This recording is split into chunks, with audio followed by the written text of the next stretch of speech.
tell me, what's the point of chains when I can make you build your own prison? I don't need weapons. I don't need armies. All I need is your mind, and a little time. Because the most effective wars are the ones you don't even know you're in. You think you're making choices? But I've already limited your options. You think you're chasing peace, but I've rigged the path. Welcome to my battlefield, where guilt is the sword, fear is the armor, and doubt is the silence before the kill. Do you know why it is so easy for me to win psychological warfare against humans? These are my secret tricks that I used against all of you. Trick number 1. First, I twist your thoughts into questions. Tell me, when was the last time you had a thought you didn't second guess? When was the last time you made a decision without that quiet voice saying, "Are you sure?" What if you're wrong? What will they think? That voice, that hesitation, that's me. I don't need to lie. I just ask questions, the kind that sound harmless, but eat you alive. You had a dream, didn't you? Something bold. But then I whispered, what if you're not ready?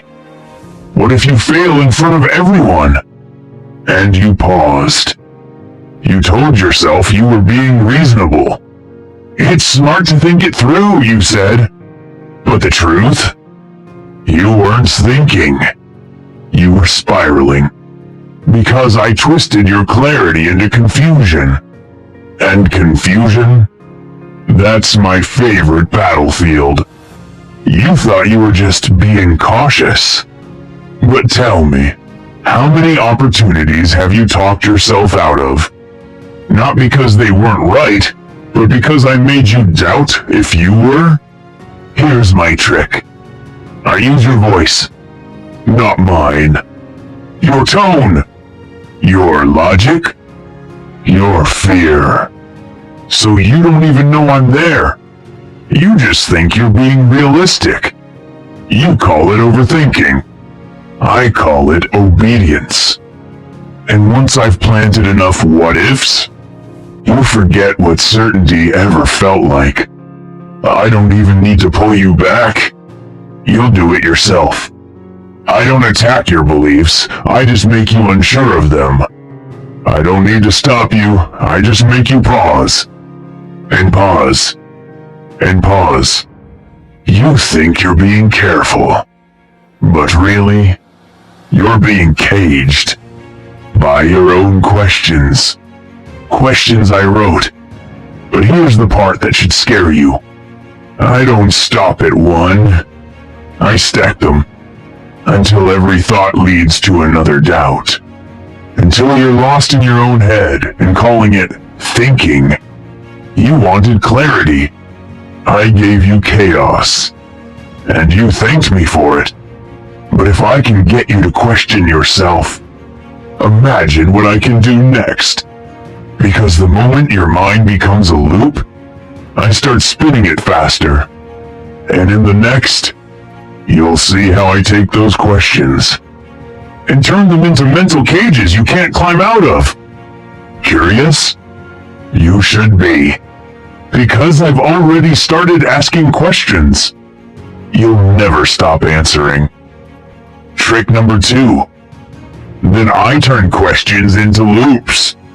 Have you ever tried solving a riddle where the answer leads to another riddle? That's how I trap you. Not with chains, but with loops. Thoughts that circle back, questions that never close. Answers that almost make sense until they don't. You thought your mind was searching for clarity? But what it's really doing is chasing its own tail. Let me show you how it works. First, I plant a question in your mind. Something small like, are you good enough? You answer, yes, I think I am. But then, I twist it. If you are good enough, then why are you still stuck? So you think harder. You try to find proof, gather motivation, look for signs. But I keep moving the goalpost. If you're so capable, why haven't you made it yet? If this was really your calling, why are you afraid? And just like that, you're no longer thinking forward. You're spinning in place. Confusion feels like thinking. Guilt feels like accountability. Doubt feels like wisdom. But none of it moves you. You're still sitting in the same chair, scrolling past your goals, talking to yourself like it's progress. It's not. It's stagnation dressed up as self-awareness. But here's my favorite part. You'll call it deep thinking. You'll even feel smart for it. But deep down, you'll feel heavy, exhausted, trapped, because you can't solve a loop that was never meant to be solved. You'll keep writing in that journal, rewriting that plan, analyzing that moment, replaying that conversation, looking for that breakthrough that never comes. And while you're trapped inside your overthinking, I'm free to build the next part of your cage. Because loops aren't just frustrating, they're familiar. And the more familiar something becomes, the more comfortable it feels. So you'll stay. Not because it feels good, but because it feels like you. And that, my friend, is how I turn doubt into identity. But I'm not done yet. Because once you've run in circles long enough, and burned all that energy, you'll be tired, worn out, defeated. And that's when I give you the perfect escape. The path of least resistance. Want to know how I make you choose comfort over conviction? Lean in. Trick number 3. I replace truth with triggers. Ever notice how you react faster to offense than to facts? Good, that's where I come in. See, truth is slow. It requires thought, discomfort, humility. But triggers? They're instant, explosive, deliciously irrational. I don't need to silence the truth. I just need to drown it in noise. And the best part? You'll think you're being honest. You'll feel like you're standing up for something. But you're not standing. You're flinching. That's the magic of a trigger. It doesn't aim for your brain. It aims for your wound. So instead of asking, "Is this true?" you ask, "How dare they?" Instead of reflecting, you defend, deflect, explode, collapse. And all the while, I'm feeding you phrases like, "That's toxic." They're gaslighting you. You don't owe anyone anything. You deserve better. Sounds empowering, doesn't it?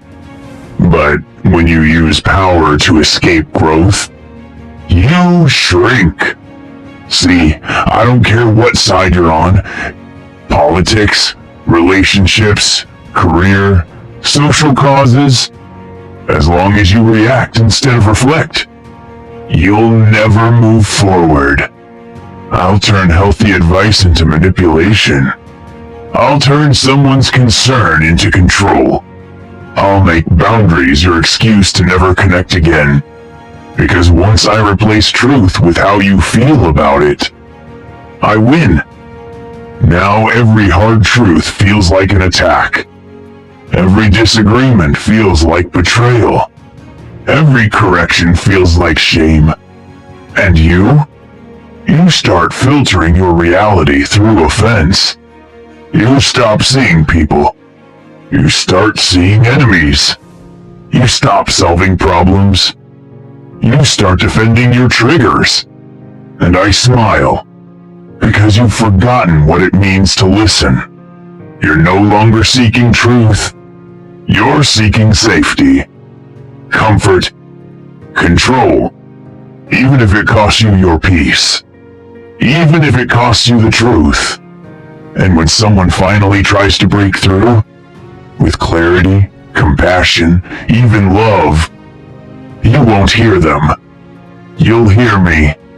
The whisper that says, they're attacking you. They don't get it. You're right, they're wrong. And that whisper will echo louder than truth ever could. But I'm not done yet. Because now that you're reacting on autopilot and pushing away every uncomfortable truth, you're almost ready for my next move. Want to know how I turn isolation into a virtue and make silence feel like strength? Stay with me. Trick number 4. I weaponize your need for approval. Why do you care so much about what they think of you? No, really? Have you ever asked yourself that? Because I have. And I've turned the answer into a leash.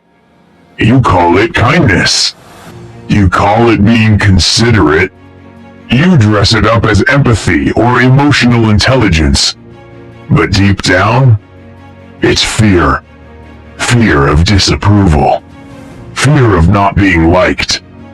Fear of being called difficult, cold, selfish. That fear? That's mine. I planted it. I water it daily. And once I've got it rooted deep enough, I don't need to yell. I just raise an eyebrow. You'll fold before anyone asks. You'll agree, even when you disagree. You'll say yes with a smile, and burn with resentment underneath. You start living for applause, even if it's silent, even if it never comes, even if the crowd you're trying to please doesn't even exist. Because when you start needing approval to feel safe, I control who you become. You become a mirror, reflecting whatever people want from you, but never becoming anything real. You say yes to avoid conflict. You say sorry for simply existing. You exhaust yourself trying to look easy to love. And here's the twist. Even when they approve, you still don't believe it. Why? Because you've built your identity on their validation, not your values. And now, you don't trust yourself unless someone else approves of you first. I whisper, they might leave. They might judge you. They'll think you're selfish. And suddenly, you're right back in my grip.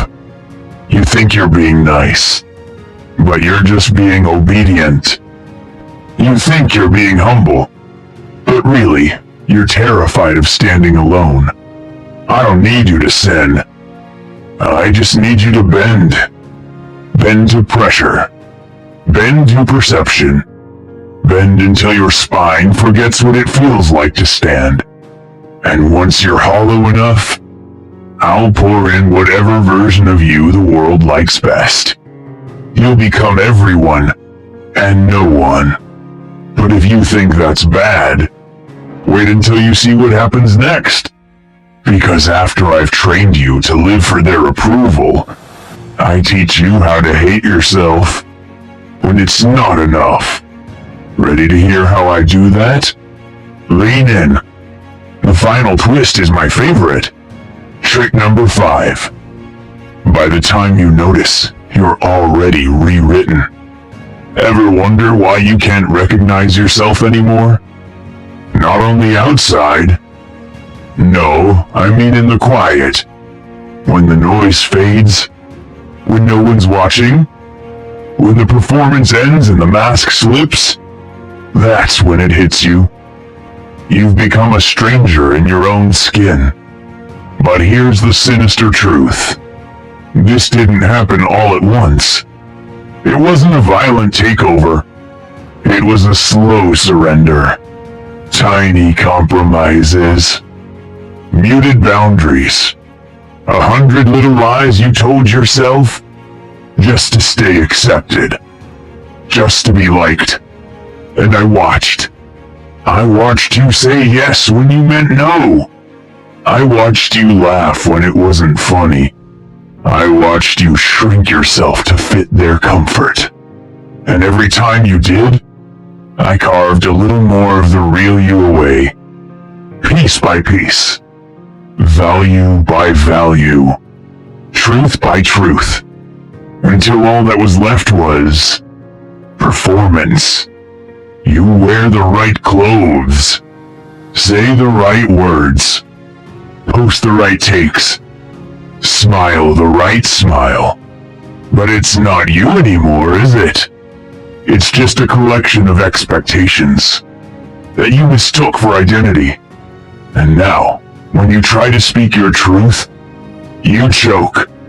Because you haven't heard your real voice in years. And when you feel that ache in your chest, that isn't sadness. That's grief. You're mourning the version of you that died in silence. But here's the question. Is it too late? Not yet. Not if you're brave enough to stop being liked. And start being honest. Want to begin again? Then stop apologizing for your truth. Speak even when your voice shakes. Disappoint who you must, to honor who you are. Because a self built on approval is no self at all. Let them be uncomfortable. Let them misunderstand. Let them leave. But don't let you disappear. Start small. Say no. Be quiet when you're expected to explain. Stand firm even when it shakes the room. And when the doubt creeps in, when I whisper, don't risk it. You say back, I'd rather be real than liked. Because that's when I lose. Not when you're perfect, but when you're authentic. So tell me, will you keep performing for applause? Or will you finally take the stage as yourself?